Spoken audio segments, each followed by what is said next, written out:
right, so hello, my name is Sheedia. I am a mindset and business coach, and I help shepreneurs, mostly people that are starting out, to get started on their business, but do it with something that involves with their purpose. So a very purposeful business. Love it. And where are you from? I'm from Curacao, Dutch Caribbean. Ah, I've always wondered how you pronounce that. Yeah, I know. Everybody drinks the drink and they say Curacao or something like that. Yeah, Curacao. I thought it was Curacao, and I was like, Yeah. telling my sister, she travels widely, and I was like, I'm talking to someone from Curacao, and she's like, oh, okay, where's that? Yeah. they call the nickname this the Caribbean's hidden gem. And Yeah. How long have you been there? My whole life. Okay. All right, cool. Yeah, that's awesome. I have traveled a little bit in between, but I've never really officially not been a resident of Curacao. Okay. Yeah, that's awesome. This whole business thing, I think I thought about it when I was little, but as I grew older, I started thinking about it more. And right now, I don't have kids yet, not anymore. I don't have children. How do you get rid of them? No, I'm kidding. That would be a thing everybody would want to know. Yeah. No, I don't have children yet, but it's something that I always wanted. And it is the reason why I wanted my own business, because I grew up with a stay-at-home mom, and I love that. I can't imagine going to work and having to leave my kids, even if it's with family members. Like, that's heartbreaking. I'm like, why would I want to have kids if I'm not going to even see them? You know what I mean? Yeah. Not that you won't see them, but not enough for me. Definitely. And so that's how it all got started. And also the money part of things, the growth that can happen if I'm staying at home with my children and work, and my own hours. Because if I just do the stay-at-home thing, like, I can find a rich husband. There are even courses on how to do that nowadays. Are you kidding me? Have you taken them? No. But I wanted the development as well, because I saw that in my mom. Like, she only focused on us children, and she kind of took away from herself the opportunities of like meeting other people and everything. She was so focused on us. So I want both. I want to contribute something in the world, and I want children. And so business was the best idea I could come up with. It took me a long time to kind of think of what I really wanted. For a while, I was doing it just for the money. I fell in love with my boyfriend, and I was like, I need to make money so I can have kids, period. Didn't really work that well. And eventually I found out that it's best to build a business around what you love and what you're passionate about. For me, that's helping women empower themselves, create the life that they want, and kind of have that dream life that I want, having the mom life, or at least the ability to have the mom life and make money at the same time. And so that's what I do now. I help women start their businesses and create their dream lives. Oh, that simple, huh? Yeah.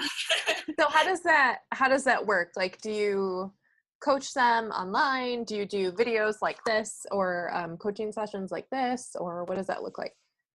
Yeah, so I do coaching sessions. I do one-on-one coaching. I'm going to start making some programs as well for women. I've done free ones so far in my Facebook group, where we go through the steps of starting a business and dealing with the mindset work and all these things. And and I also I'm going to start doing interviews now too, because I do live videos on my own, but I love the community aspect of things. You know what I mean? Like talking to other women Like, this is something that excites me so much because I am such a talker and somebody that likes to work with others. So this is what I love. And I really believe in starting a business your way. Like, you don't need to follow any 10 steps of anybody. Just do it the way that feels good and makes you happy, period. Yeah. Yeah, it's true. And you'll find what works for you, because I know I've started multiple businesses, and, you know, every time I do it a different way.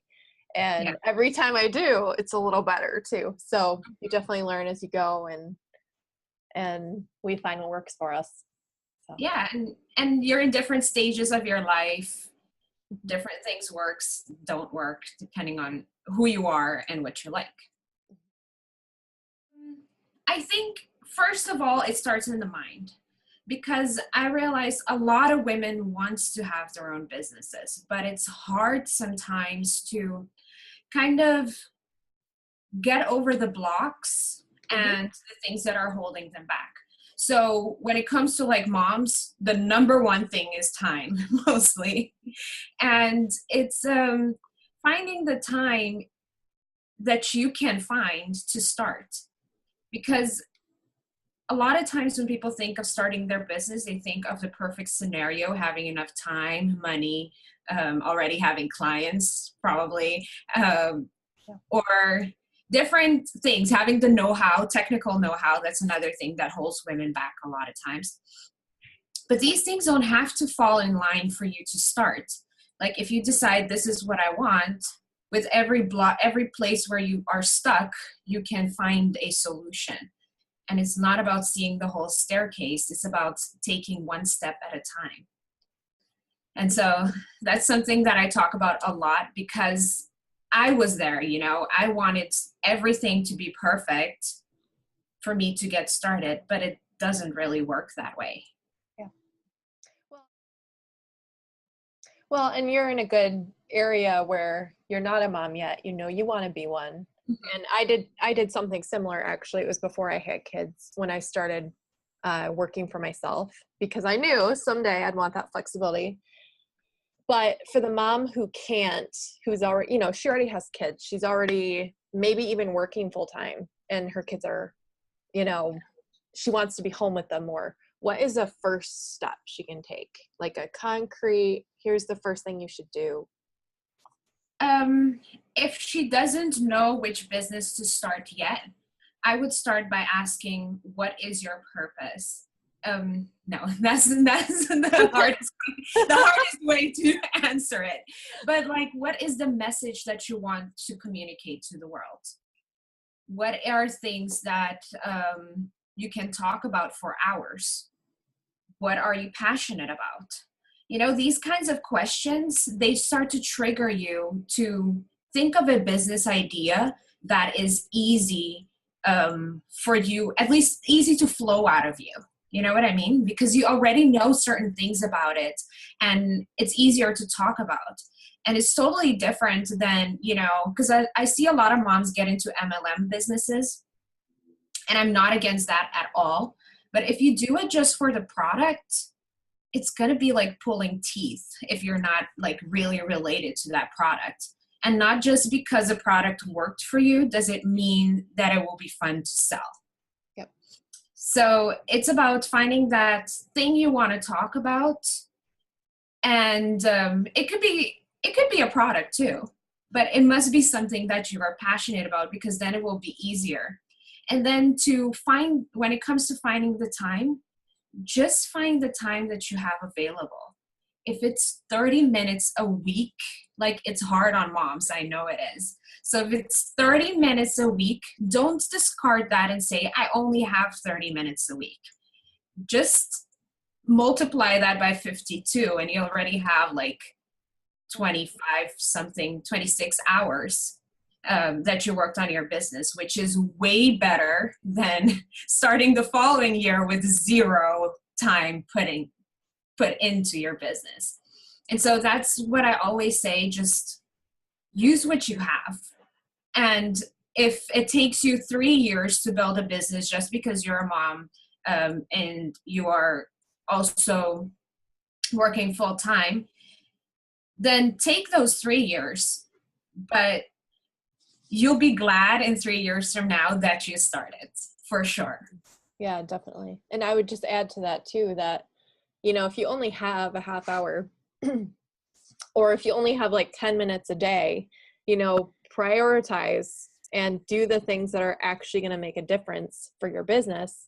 I think a lot of us get lost on social media and, you know, there's lots of these fluffy kind of things that we can be doing that suck up a lot of time, but there are other things that we should be prioritizing. Yeah, for real. Do you have a recommendation for if a mom only has 30 minutes? What is like the number one thing that she should be doing every week? Getting yourself out there. So with social, if it's an online business especially, get your message out there. Stories work the best. So like Facebook stories? Yes. Okay. No, not Facebook stories, just telling your story. Oh, okay. Yeah. And I don't force any kind of social media platform on anybody. So if Facebook is what you love, go for Facebook. If it's Pinterest, if it's Twitter, if it's Instagram, there's even some new ones out there. If that's what you want, go for it. But share a story about what you want to talk about. And if this is something that's already ingrained in your life, in your everyday life, it will be easy. Just say, like, let's say if it's laundry, like you're a mom and you're an expert in laundry, just say, today I had problems with my kids. They got into the washing machine, for example, or they got into the laundry detergent. And share that. And then if you're selling that laundry detergent, say, well, the good thing that it was this laundry detergent, or it really hurt because it was this laundry detergent that I really love and I really recommend it to you. Or if you're a coach on laundry, this is a great scenario. If you're the laundry coach. Yes, there are.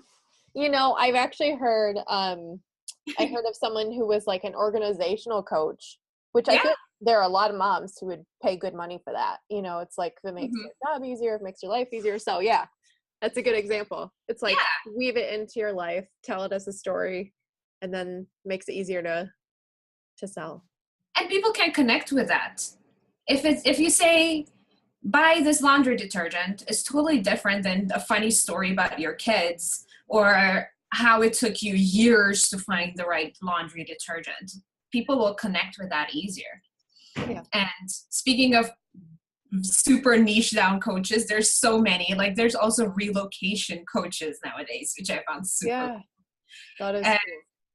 But I really preach niching down too, to a small group of people, because then they know exactly what you're about. If you're the laundry coach, nobody's going to come to you for organization if it's not laundry organization. You know what I mean? Nobody's going to come to you to start their business or anything. They just know you're the laundry lady, and everybody with problems with laundry are going to come to you. Period. What have been some of your biggest business hurdles or challenges as a woman, and have you overcome them? I don't think I have anything that's specifically to me as a woman. And that might has to do with the fact that I don't really, this may sound weird. I don't think of myself as a woman in business. I just think of myself as a business owner, period. Even though I work primarily with women because I just like them. But when it comes to hurdles in business, I think the biggest one that I had to overcome was I had a very traumatic sexual abuse experience, and that left me scarred with PTSD for a really long time. And during that time, I was trying to start my business. First, I didn't really know what I was doing. But when I did find something that I like, which was a blog about my island and YouTube videos about my island, and I started making money out of that, things got worse where I couldn't continue with it. And so dealing with that has been really hard because I always felt like a failure, like I couldn't do things, or like if I like I was never good enough or ready enough to start. But at some point I just said, you know what? I might have this issue that's not 100% resolved yet. And I might not be as strong mentally as others, but I can do this. And I'm going to use the time that I do feel good to go for it. And that's how I did it. That's amazing. Yeah. That's amazing. Do you have, because you've been there, I feel like you have a really powerful opportunity to speak to a woman who has experienced something like that. What do you want to tell her? It's okay. Like, if she's like in deep PTSD, like you feel like you can't control your mind, or that like you'll never ever get out of that. But there is a light at the end of the tunnel, and just believe that it's there. Do what feels good to you and take the time to do what you need, because that's how you can take care of yourself and get out of that situation. Mm-hmm. Don't wait to feel good enough. Don't wait until, because this was something I struggled with for a long time. I want to help women start their businesses.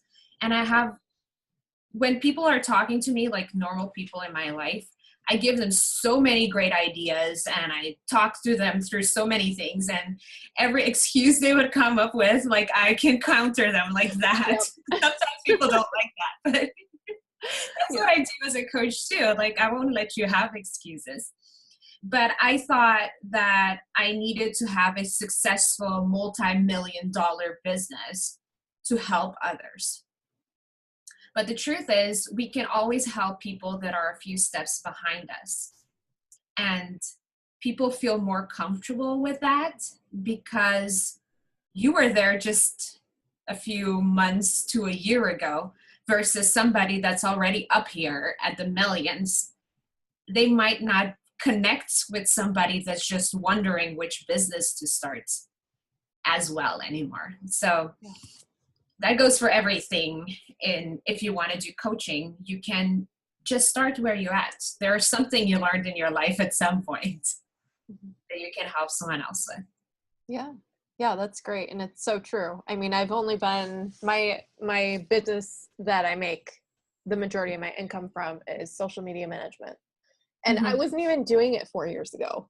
And it's like, at the time I was like, my first client basically asked me, who does your marketing? I was doing a different business. And I was like, oh, that would be me.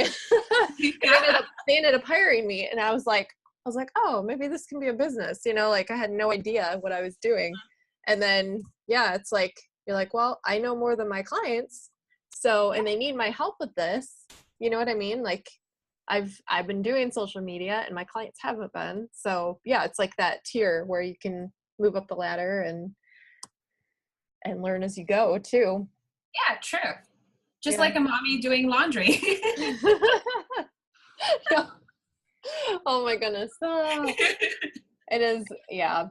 Oh my word. I've actually this year gotten to the point where I enjoy laundry. I enjoy laundry and I enjoy weeding. Those were like my two things that I hated for the longest time. And I was like, I was like, nope, I got to conquer these two things. So I just like do them every day and then it's all good because it never gets like crazy overwhelming. So, sure. But that's so you can be the laundry coach whenever you get tired of social media. Yeah. Oh, it's pretty simple. Just have to choose to like it. What do you read, watch, listen to for personal development that you would recommend? Is there someone in particular who inspires you? I'm pretty much all over the place when it comes to personal development. I'm not a person that really is good at sticking to one thing for a really long time. And so for a while, I didn't even read that much because I get bored with the book, but then I want to come back to it later on, or I force myself to finish it before I started a new one. Now I just started reading whatever I want, whenever I want, and I just keep marks on where I'm at. and that's how I read. And what also works very well with me, for me with reading, is I put the audiobooks on and I speed them up and then I read along. So that keeps me at a steady pace as I go along. Nice. And so yeah, that's reading. Listening to, when it comes to podcasts, I really love Lewis House podcast, School of Greatness. Tony Robbins, I love him. Yes. And there's a few others that I listen to here and there. And let me think, podcasts. And on Facebook, I find there's so many good stuff nowadays that I find myself watching. I love, for example, Amanda Francis and Catherine Zinkina. Amanda Francis, is from Amanda Francis, and Catherine Zinkina is from Manifestation Babes. And the lady from, I've been watching her a lot too, the lady from Location Independent Biz Babes, Susie Kaufer, I think is her name. I love her too now. I keep adding to the collection, and I go with the flow, whatever I feel like listening to, whatever I really feel I need at that time, that's what I listen or read about. So yeah. Yeah, that's good. And that's different. And that's why I always I'm asking all the ladies I'm talking to, because everyone has their own way of doing it. But what I'm finding is everyone that I'm talking to finds a way to fit it in. So whether it's Facebook group or audiobooks are pretty popular. Yes. You can do it while you're busy with something else. But yeah, Tony Robbins comes up a lot too. Yeah, everybody. All girls have a crush on Tony Robbins. Yeah. At least on his mind. Yes. What is the number one tool you recommend to someone starting their business? Number one tool is yourself. Be resourceful. I think we always want resources, but it's all about being resourceful with what you have and whatever works for you. Let me think of what I do use a lot. What I really love is like tools that keeps me away from distractions. So I have an app. It's a free app on my Mac called Self Control. It blocks the sites that you don't want to go to, like Facebook. And I do that. I put it now that as soon as my computer loads up, is the first thing that pops up. So if I want to do something, but it's not, I don't want to be distracted, I just click on it to activate it.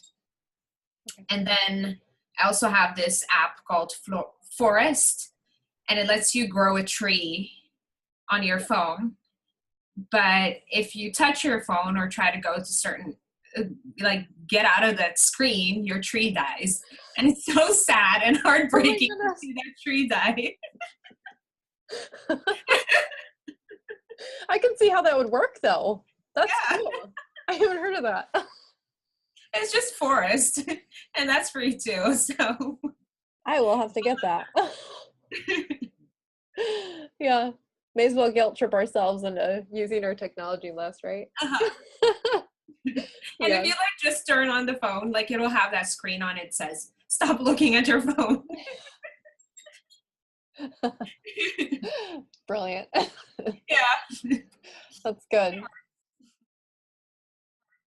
Do you have any focus tips? Yeah, I'm still working on that. I'm not perfect. Obviously, those apps help me. I love listening to music while I work. I realize that really helps me a lot. If I'm doing something because I design my own stuff. So if I'm designing something for Facebook, I'll be listening to songs that with words on it. But if I'm writing, I'll listen to something that's plain. And that could be electronic music, or those angel sound music they have on YouTube. Does it work? I don't know if the angels come through, but I concentrate. My productivity music lately is Greatest Showman. I listen to that. Yeah. Boom. I get so much work I can listen to it from start to finish. Yes, so much work done. And I was obsessed with it before I even saw the movie. And I was like, we have to see this. Sure enough, we like bought it the next day. Like, yeah, it's good. That gets me going. But I have to switch. Like, I can't, a few months ago, what was I listening to? I don't know. I go through phases. I do like classical music sometimes, like Beethoven. Beethoven really gets me going too. But yeah, it's just, yeah. Yeah. I create a playlist every month to like inspire sheepreneurs. And I started doing it more like an accountability to force myself to find good music, because if I just have one playlist, at some point I'll get bored with it and then I'll stop listening to music. So this is how I balance it out. And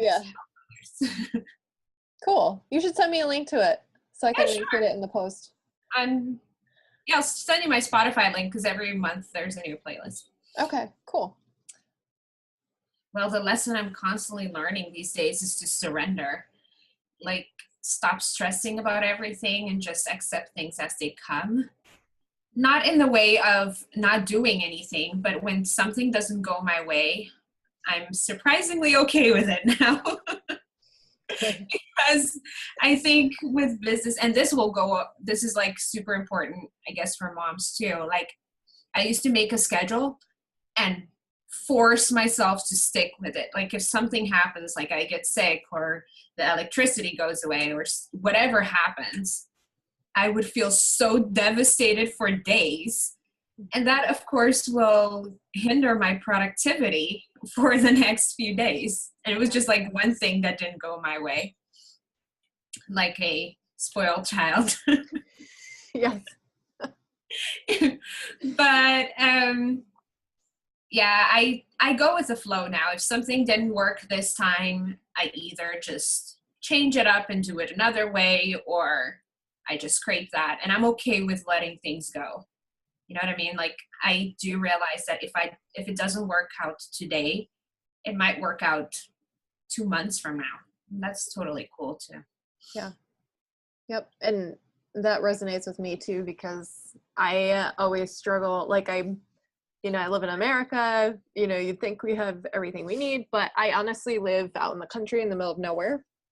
And I have terrible internet.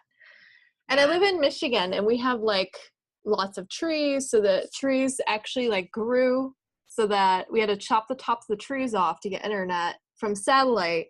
Oh, like, wow. Last year we had to do that. And this year they keep promising to bring in fiber. And I'm just like, I need to bring in fiber. Like, I can't get, I can't even stream video. So I'm at a family member's office right now. Like, I had to find a way to make it work. You know what I mean? Like, there's always something. And I have kids. So it's like, during the day, I do like, light social media and prepping kind of stuff.